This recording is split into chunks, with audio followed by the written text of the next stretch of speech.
Hello everyone. So we are back with yet another video of economics. So basically in this video we'll be covering the introductory part for class 11th under microeconomics. So let's start. So before we begin the chapter, let's know that what are the contents or what we'll be learning here. So first of all, we'll be learning that what is actually economics is. We'll be learning about the branches of economics, the positive and normative economics. These are the other two types of economics which are being considered. The types of economies, or you can say that the structure of any economy,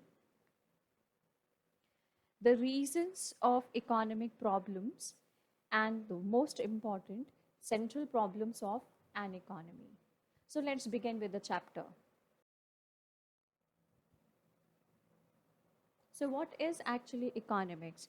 So economics is that branch of social science where the human behavior is studied, where they undertake scarce or limited means to satisfy their unlimited wants. So we need to know basically that economics is nothing but a branch of science, basically social science. And it deals with the study of human behavior, like how human beings actually behave in a particular economy given the resources which are limited. So how do they satisfy their unlimited wants? So the term economics actually comes from a Greek word that is oikos, which means household, and nemin, which means management.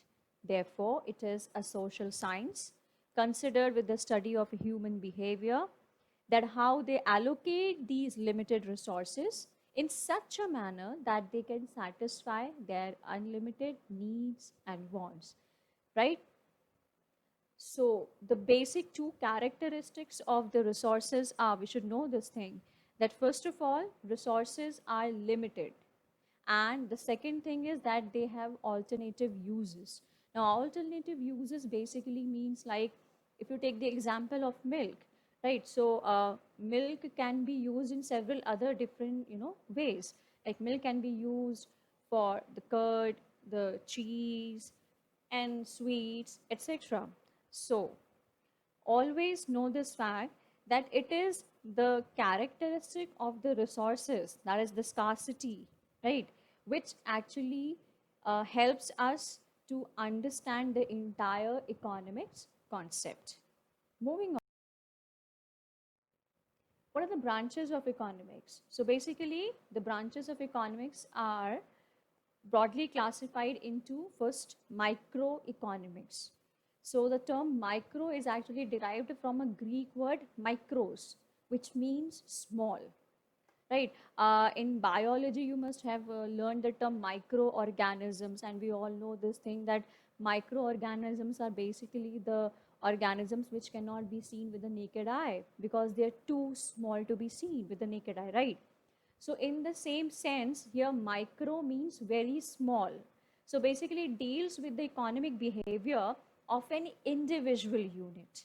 So in the entire economy, when we study of an individual, you say consumer, or of an individual producer, right? Or a market or an individual firm. So all these basically are considered under microeconomics. Then the other branch is the macroeconomics. So it comes from a Greek word macros, which means large. So basically it is a study of economy as a whole.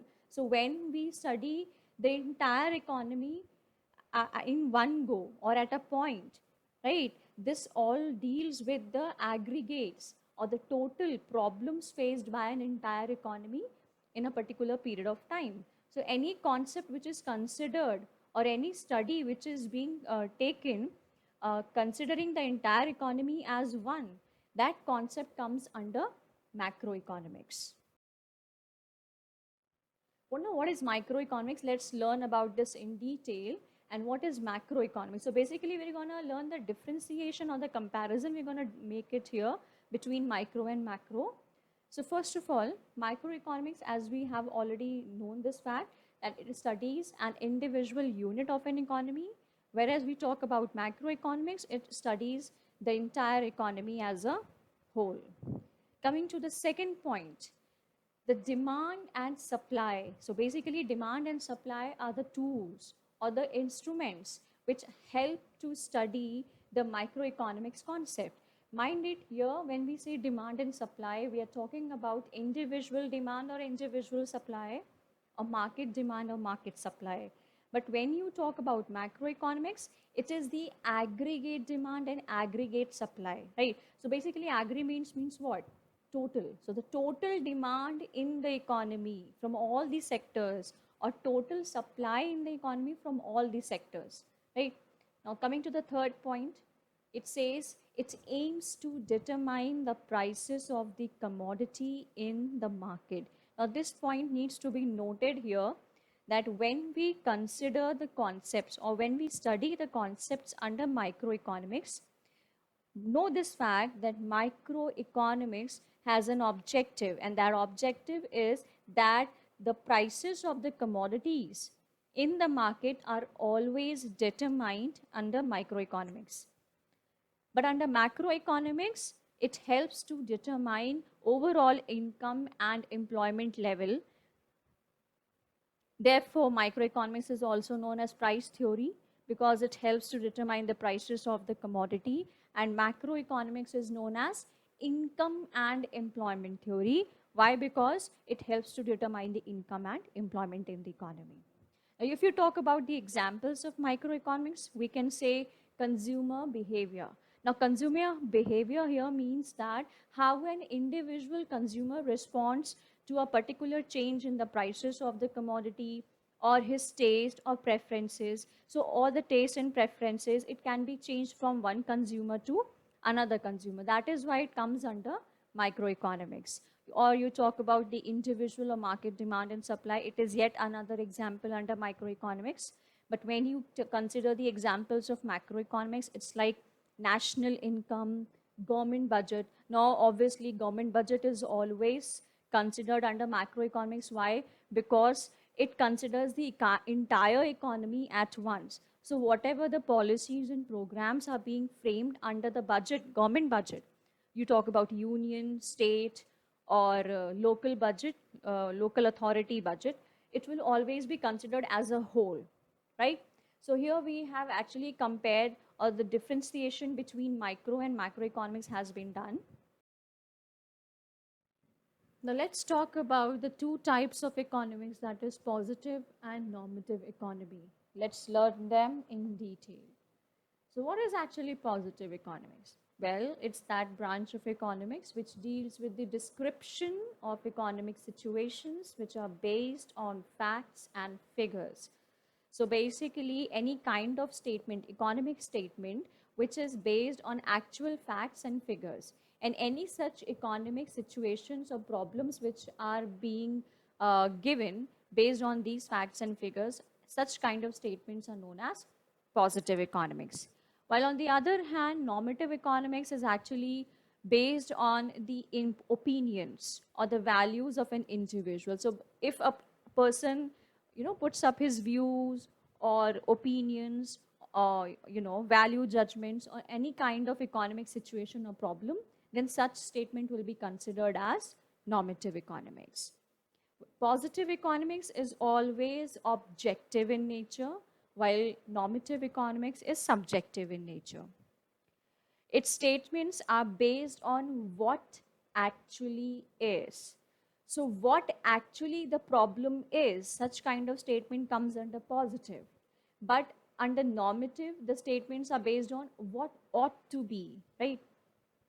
Then under positive, the statements can be tested or verified based on facts. Like they can be said like whether the statements are true or false. If the facts and figures are true in nature, then the positive statements can be said as true. If the facts and figures are wrong, then the statements will be said as false. Whereas no such thing happens in normative economics. Therefore, these statements cannot be tested, as it is always based on opinions or views. Let's talk about the types of economies. Now, economies basically means the structure. So we have basically three types of economic structure. One is the centrally planned economy, and the centrally planned economy itself says that all the resources will be managed, owned, and controlled. All the economic activities will be owned and controlled by the government. And where the government is only involved in such kind of economic structure, it is always for the social welfare of its people. Therefore, it is also known as socialist economy. So I can give you an example of centrally planned economy, and that is like, you take the example like China. uh, China is all entirely a socialist economy. Why? Because every economic activities are under the control or in the hands of the government. Now, the second type of economic structure is capitalist economy. This is entirely the opposite of centrally planned economy. Why? Because in capitalist economy, the economic activities and the resources are entirely under the control or the owned and managed by the private sectors. So here, no role of government is there. The economic activities are done and operated and managed and controlled by the private sectors. This is why it is also known as free economy. And like this entirely economics is based under the control of the private sectors, therefore their aim is to maximize the profit. Now, under mixed economy, this is actually a hybrid system, we can say. The name itself suggests that it is a mix of both the socialist and the capitalist economy. So basically, under mixed economy structure, both the public sectors and the private sectors are involved. So the economic activities are performed by the private sectors, but such activities are completely regulated or they governed by the government. Therefore, it actually aims both the social welfare as well as the profit maximization. And India is one of the best example, you can say, which is completely based on mixed economy. So let's talk about the reasons of economic problems or why any economic problems arises. Now we know this fact that human wants are unlimited and the resources at the same time are limited. Therefore, the economy faces the problem of choice or the problem of economical use of such limited resources. See, the term economical is here means that we cannot afford to waste such resources as they're already limited. Therefore, the major reasons for any economic problems are unlimited human wants, scarce or limited resources, and the third is that such resources which are already limited have other alternate uses.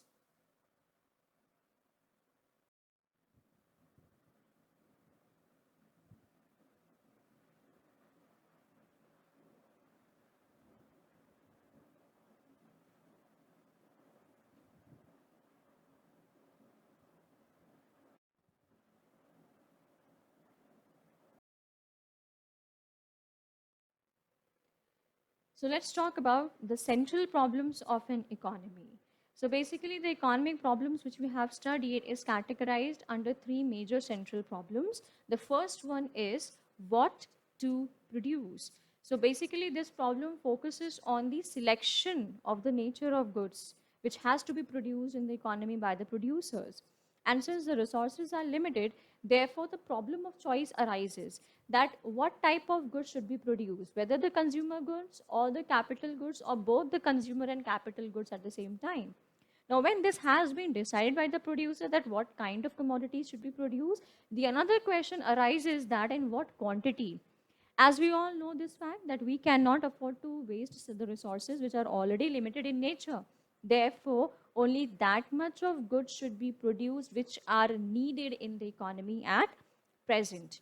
Talking about the second central problem is how to produce. So in this particular central problem, the entire problem is being focused on the selection of the techniques of the production. that which technique should be used, whether the labor intensive or the capital intensive. Now, when I say labor intensive technique, it means the use of laborers or the workers is more and the use of machines is less. And when it is about capital intensive technique, like when the producer adopts capital intensive technique, it means that the use of machines will be more and the use of laborers will be less. Now, coming to the third and the final central problem, that for whom to produce. So here, the entire problem is focused on selecting the sections of the society. Now, when I say sections of society, it means whether we are talking about the rich consumers or the poor consumers.